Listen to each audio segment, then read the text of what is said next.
The Triumph of Life by Percy Bysshe Shelley. Swift as a spirit hastening to his task of glory and of good, the sun sprang forth, rejoicing in his splendor, and the mask of darkness fell from the awakened earth. The smokeless altars of the mountain snows flamed above crimson clouds, and at the birth of light the ocean's orison arose, to which the birds tempered their matin lay, all flowers in field or forest, which unclosed their trembling eyelids to the kiss of day, swinging their censers in the element with orient incense lit by the new ray, burned slow and inconsumably, and sent their odorous sighs up to the smiling air. And in succession dew did continent, isle, ocean, and all things that in them wear the form and character of mortal mould, rise as the sun their father rose, to bear their portion of the toil which he of old took as his own, and then imposed on them.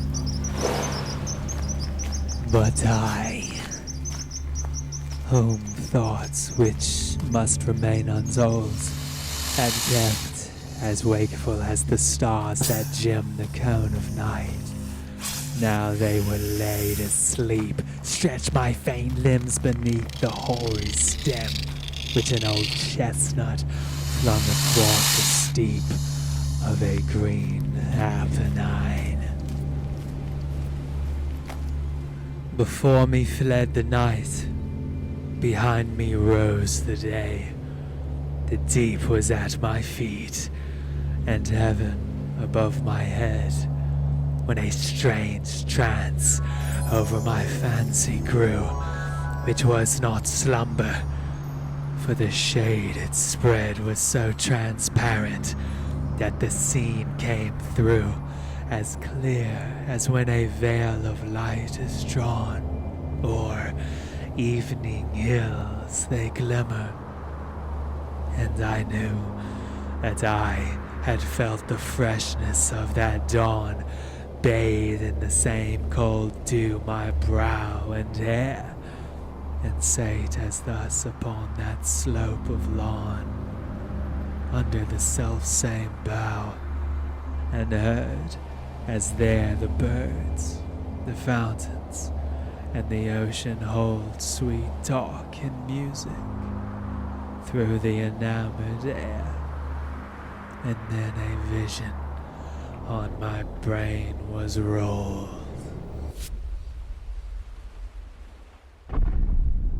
As in that trance of wondrous thought I lay, this was the tenor of my waking dream. Methought I sate beside a public way, thick strewn with summer dust, and a great stream of people there was hurrying to and fro, numerous as gnats upon the evening gleam, all hastening onward. Yet none seemed to know whither he went, or whence he came, or why he made one of the multitude, and so was born amid the crowd, as through the sky of the million leaves of summer's beard, old age and youth, manhood and infancy, mixed in one mighty torrent, did appear. Some flying from the thing they feared, and some seeking the object of another's fear, and others, as with steps towards the tomb, poured on the trodden worms that crawled beneath, and others mournfully within the gloom of their own shadow walked, and called it death. And some fled from it as it were a ghost, half fainting in the affliction of vain breath. But more, with motions which each other crossed, pursued or shunned the shadows the clouds threw, or birds within the noonday ether lost. Upon that path where flowers never grew, and weary with vain toil and faint for thirst, heard not the fountains whose melodious dew out of their mossy cells forever burst, nor felt the breeze which from the forest told of grassy paths and wood lawns interspersed, with overarching elms and caverns cold, and violet banks where sweet dreams brood.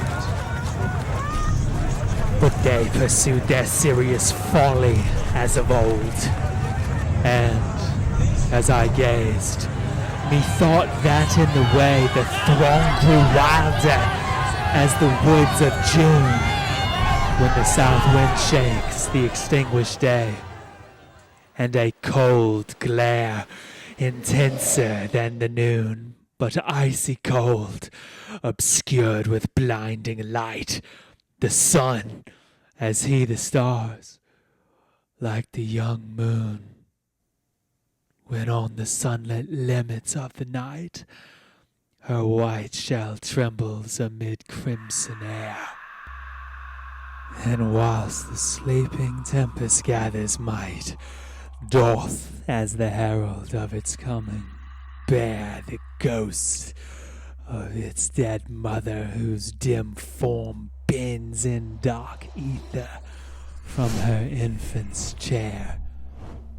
So came a chariot on the silent storm of its own rushing splendor, and a shape so sate within as one whom years deform, beneath a dusky hood and double cape, crouching within the shadow of a tomb, and o'er what seemed their head a cloud-like crape was bent, a dun and faint ethereal gloom tempering the light.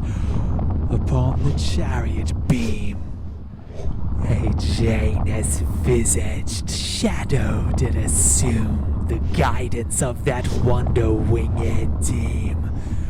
The shapes which drew it in thick lightnings were lost. I heard alone on the air's soft stream the music of their ever-moving wings. All the four faces of that charioteer had their eyes banded. Little profit brings speed in the van and blindness in the rear, nor then avail the beams that quench the sun, or that with banded eyes could pierce the sphere of all that is, has been, or will be done. So ill was the car guided, but it passed with solemn speed, majestically on. The crowd gave way, and I arose aghast, or seemed to rise, so mighty was the trance, and saw, like clouds upon the thunder blast, the million with fierce song and maniac dance raging around. Such seemed the jubilee as when to greet some conqueror's advance, imperial Rome poured forth her living sea from Senate House and Forum and Theater, when upon the free had bound a yoke which soon they stooped to bear, nor wanted here the just similitude of a triumphal pageant, For where'er the chariot rolled, a captive multitude was driven.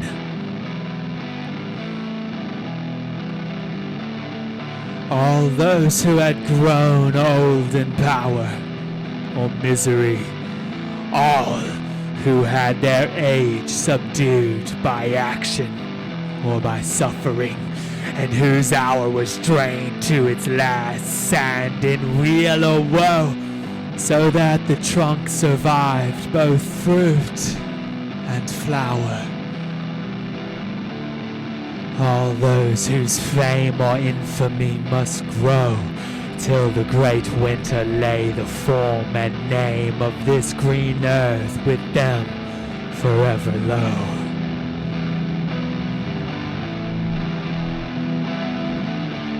All but the sacred few who could not tame their spirits to the conquerors, but as soon as they had touched the world with living flame, fled back like eagles to their native noon, or those who put aside the diadem of earthly thrones or gems were there of Athens or Jerusalem were neither mid the mighty captive scene, nor mid the ribald crowd that followed them, nor those who went before fierce and obscene.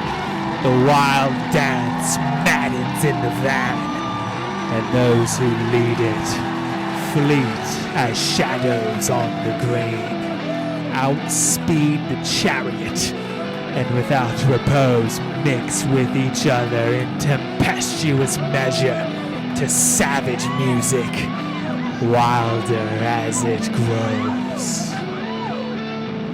They, tortured by their agonizing pleasure, convulsed and on the rapid whirlwind spun of that fierce spirit, whose unholy leisure was soothed by mischief since the world begun.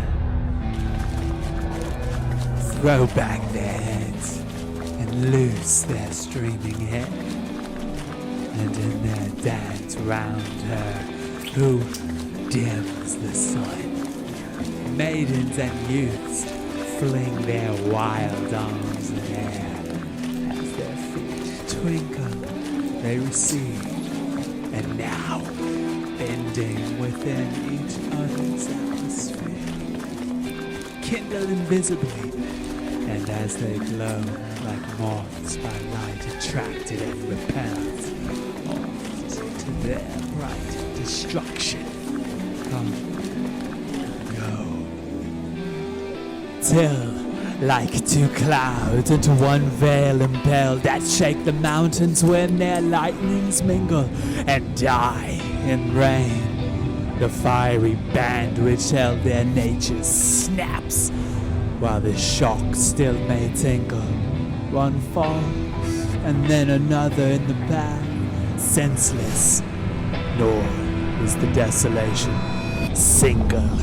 Yet ere I can say where, the chariot hath passed over them, nor other trace I find, but as a foam after the ocean's wrath is spent upon the desert shore.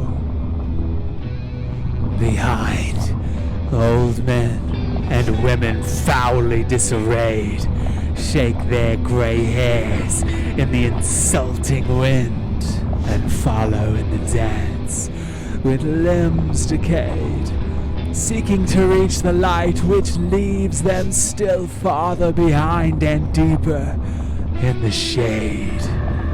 But not the less, with impotence of will, they wheel, though ghastly shadows interpose round them and round each other, and fulfill their work, and in the dust from whence they rose sink, and corruption veils them as they lie, and past in these performs what in those. Struck to the heart by this sad pageantry, Half to myself I said, "And what is this? Whose shape is that within the car? And why?" I would have added, "Is all here amiss?" But a voice answered, "Life!" I turned and knew, oh heaven have mercy on such wretchedness, that what I thought was an old root which grew to strange distortion out of the hillside was indeed one of those deluded crew, and that the grass which methought hung so wide and white was but his thin discolored hair, and that the holes he vainly sought to hide were or had been eyes. "If thou canst forbear to join the dance which I had well forborne," said the grim feature of my thought, aware, "I will unfold that which to this deep scorn led me and my companions, and relate the progress of the pageant since the morn. If thirst of knowledge shall not then abate, follow it, now even to the night, but I am weary." Then, like one who with the weight of his own words is staggered, wearily he paused, and ere he could resume, I cried, "First, who art thou?" Before thy memory, I feared, loved, hated, suffered, did, and died. And if the spark with which heaven lit my spirit had been with purer nutriment supplied, corruption would not now thus much inherit of what was once Rousseau, nor this disguise stain that which ought to have disdained to wear it. If I have been extinguished, yet there rises 1,000 beacons from the spark I bore.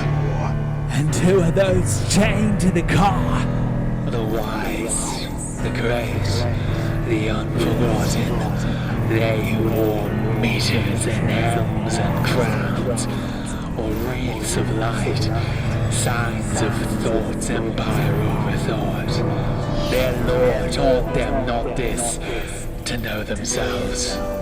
Their might could not repress the mystery within, and for the morn of truth they feigned. Deep night caught their mere evening. Who is he with chin upon his breast and hands crossed on his chain? The child of a fierce hour, he sought to win the world, and lost all that it did contain of greatness, and its hope destroyed, and more of fame and peace than virtue's self can gain, without the opportunity which bore him on its eagle pinions to the peak, from which 1,000 climbers have before fallen, as Napoleon fell. I felt my cheek alter to see the shadow pass away, whose grasp had left the giant world so weak that every pygmy kicked it as it lay. And much I grieve to think how power and will in opposition rule our mortal day, and why God made irreconcilable good and the means of good. And for despair, I have disdained mine eye's desire to fill with the spent vision of the times that were and scarce have ceased to be. Dost thou behold, said my guide, those spoilers spoiled Voltaire, Frederick, and Paul, Catherine, and Leopold, and hoary anarchs, demagogues, and sage names which the world thinks always old. For in the battle life and they did wage, she remained conqueror. I was overcome by my own heart alone, which neither age, nor tears, nor infamy, nor now the tomb can temper to its object. Let them pass, I cried. The world and its mysterious doom is not so much more glorious than it was, that I desire to worship those who drew new figures on its false and fragile glass, as the old faded. Figures ever new rise on the bubble, paint them as you may. We have but thrown, as those before us threw, our shadows on it, as it passed away. But mark our chain to the triumphal chair, the mighty phantoms of an elder day. All that is mortal of great Plato there expiates the joy and woe his master knew not. The star that ruled his doom was far too fair, and life whereon that flower of heaven grew not, conquered that heart by love which gold or pain or age or sloth or slavery could subdue not. And near him walk the twain, the tutor and his pupil, whom dominion followed as tame as vulture they chain. The world was darkened beneath either pinion of him whom the flock of conquerors fame singled out for her thunder-bearing minion. The other long outlived both woes and wars, throned in the thoughts of men, and still had kept the jealous key of truth's eternal doors. If Bacon's eagle spirit had not leapt like lightning out of darkness, he compelled the Proteus shape of nature as it slept to wake and lead him to the caves that held the treasure of the secrets of its reign. See the great bards of elder time, who quelled the passions which they sung, as by their strain may well be known. Their living melody tempers its own contagion to the vein of those who are infected with it. I have suffered what I wrote, or viler pain, and so my words have seeds of misery. Even as the deeds of others, not as theirs. And then he pointed to a company,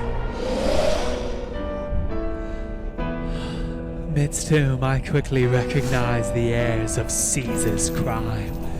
From him to Constantine, the anarch chiefs, whose force and murderous snares had founded many a scepter-bearing line, and spread the plague of gold and blood abroad, and Gregory and John and men divine, who rose like shadows between man and God, till that eclipse, still hanging over heaven, was worshipped by the world o'er which they strode, for the true sun had quenched.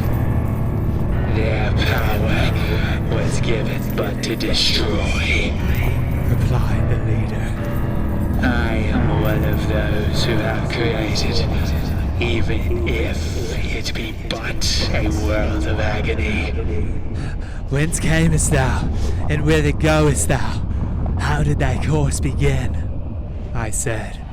And why? Mine eyes are sick of this perpetual flow of people, and my heart sick of one sad thought. Speak! Whence I am, I partly seem to know, and how and by what paths I have been brought to this dread pass. Methinks even thou mayst guess why this should be. My mind can compass not. Whither the conqueror hurries me, still less, but follow thou, and from spectator turn actor or victim in this wretchedness. And what thou wouldst be taught, I then may learn from thee. Now listen. In the April prime, when all the forest tips began to burn with kindling green, touched by the azure clime of the young season, I was laid asleep under a mountain which from unknown time had yawned into a cavern high and deep, and from it came a gentle rivulet whose water, like clear air in its calm sweep, bent the soft grass and kept forever wet the stems of the sweet flowers, and filled the grove with sounds which whoso hears must needs forget all pleasure and all pain, all hate and love which they had known before that hour of rest. A sleeping mother then would dream not of her only child who died upon the breast at eventide. A king would mourn no more the crown of which his brows were dispossessed, when the sun lingered o'er his ocean floor to gild his rival's new prosperity. Thou wouldst forget thus vainly to deplore ills which, if ills can find no cure from thee, the thought of which no other sleep will quell, nor other music blot from memory. So sweet and deep is the oblivious spell, and whether life had been before that sleep, the heaven which I imagine, or a hell, like this harsh world in which I wake to weep, I know not. I arose, and for a space the scene of woods and waters seemed to keep, though it was now broad day, a gentle trace of light, diviner than the common sun, sheds on the common earth, and all the place was filled with magic sounds, woven into one oblivious melody, confusing sense amid the gliding waves and shadows done. And as I looked, the bright omnipresence of morning through the orient cavern flowed, and the sun's image radiantly intense burned on the waters of the well that glowed like gold, and threaded all the forest's maze with winding paths of emerald fire. There stood, amid the sun as he amid the blaze of his own glory, on the vibrating floor of the fountain paved with flashing rays, a shape or light which with one hand did fling dew on the earth, as if she were the dawn, and the invisible rain did ever sing a silver music on the mossy lawn.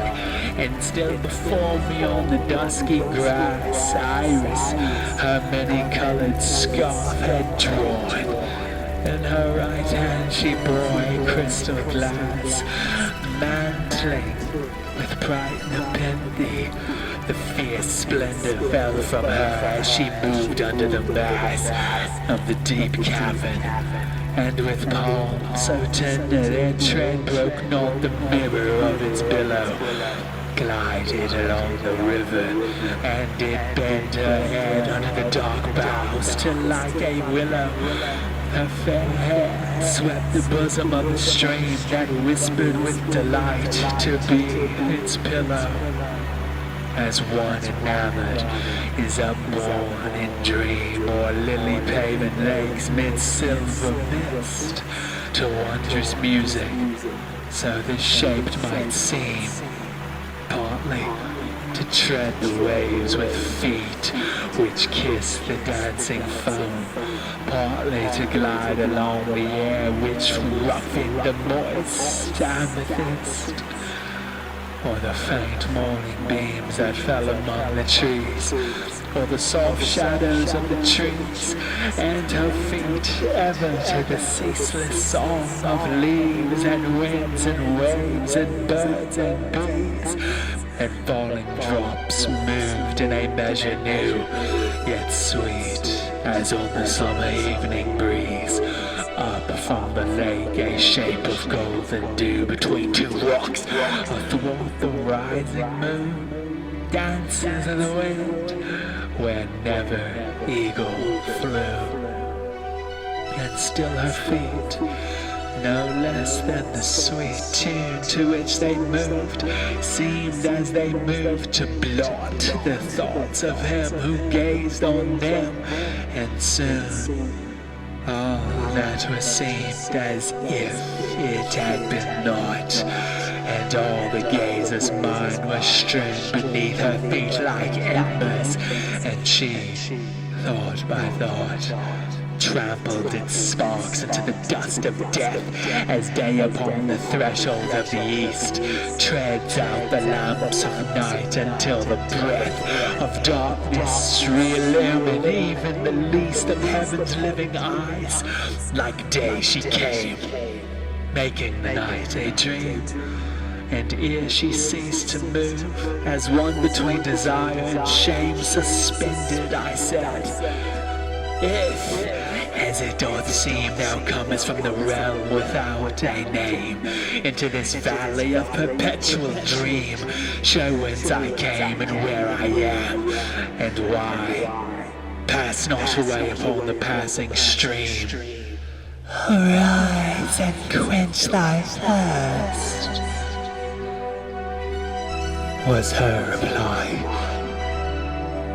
And as a shut lily stricken by the wand of dewy morning's vital alchemy, I rose, and bending at her sweet command, touched with faint lips the cup she raised, and suddenly my brain became as sand. Where the first wave had more than half erased the track of deer on desert Labrador, whilst the wolf from which they fled amazed leaves his stamp visibly upon the shore, until the second bursts, so on my sight burst a new vision, never seen before. And the fair shape waned in the coming light, as veil by veil the silent splendor drops from Lucifer amid the chrysolite of sunrise, ere it tends the mountain tops. And as the presence of that fairest planet, although unseen, is felt by one who hopes that his day's path may end as he began it, in that star's smile whose light is like the scent of a jonquil when evening breezes fan it, or the soft note in which his dear lament the Brescian shepherd brings, or the caress that turned his weary slumber to content. So knew I, in that light severe excess, the presence of that shape which on the stream moved, as I moved along the wilderness, more dimly than a day appearing dream. The ghost of a forgotten form of sleep, a light of heaven whose half-extinguished beam through the sick day in which we wake to weep glimmers, forever soft, forever lost. So did that shape its obscure tenor keep beside my path, as silent as a ghost, but with new vision, and the cold bright come with solemn speed and stunning music crossed the forest, and as if from some dread war, triumphant triumphantly returning, the loud million fiercely extolled the fortune of her star. And moving on to victory, the vermilion and green and azure plumes of iris had built high over her wind-winged pavilion, and underneath ethereal glory clad the wilderness, and far before her flew the tempest of the splendor, which forbade shadow to fall from leaf and stone. The crew seemed in that light like atomies to dance within a sunbeam, some upon the new embroidery of flowers that did enhance the grassy vesture of the desert, played forgetful of the chariot's swift advance. Others stood grazing till within the shade of the great mountain its light left them dim. Others outspeeded it, and others made circles around it, like the clouds that swim round the high moon in a bright sea of air. And morning followed with exulting hymn, the chariot and the captives fettered there. But all like bubbles on an eddying flood fell into the same track at last and were borne onward. I, among the multitude, was swept, me sweet as flowers delayed not long, me not the shadow nor the solitude, me not that falling stream's Lethean song, me not the phantom of that early form which moved upon its motion, but among the thickest billows of that living storm I plunged, and bared my bosom to the climb of that cold light, whose airs too soon deform. Before the chariot had begun to climb the opposing steep of that mysterious dell, behold a wonder worthy of the rhyme of him who from the lowest depths of hell, through every paradise and through all glory, love led serene, and who returned to tell the words of hate and awe, the wondrous story, how all things are transfigured except love. For death as is a sea which wrath makes hoary. The world can hear not the sweet notes that move the sphere, whose light is melody to lovers, a wonder worthy of his rhyme. The grove grew dense with shadows to the inmost colors. The earth was grey with phantoms, and the air was peopled with dim forms, as when there hovers a flock of vampire bats before the glare of the tropic sun, bringing evening strange night upon some Indian isle. Thus were phantoms diffused around, and some did flame, shadows of shadows, yet unlike themselves behind them. Some like eaglets on the wing were lost in the white day. Others like elves danced in 1,000 unimagined shapes upon the sunny streams and grassy shelves, and others sate chattering like restless apes on vulgar hands. Some made a cradle of the ermined capes of kingly mantles, sung across the tiara of pontiffs sate like vultures. Others played under the crown which girt with empire, a baby's or an idiot's brow, and made their nests in it. The old anatomies sate hatching their bare broods under the shade of demon wings, and laughed from their dead eyes to reassume the delegated power. Arrayed in which those worms did monarch eyes, who made this earth their charm. Others more humble like falcons sate upon the fist of common men, and round their heads did soar, or like small gnats and flies as thick as mist on evening marshes thronged about the brow of lawyers, statesmen, priest and theorist, and others like discolored flakes of snow on fairest bosoms, and the sunniest hair fell and were melted by the youthful glow which they extinguished, and like tears they were a veil to those from whose faint lids they rained in drops of sorrow. I became aware of whence those forms proceeded which thus stained the track in which we moved. After brief space, from every form the beauty slowly waned.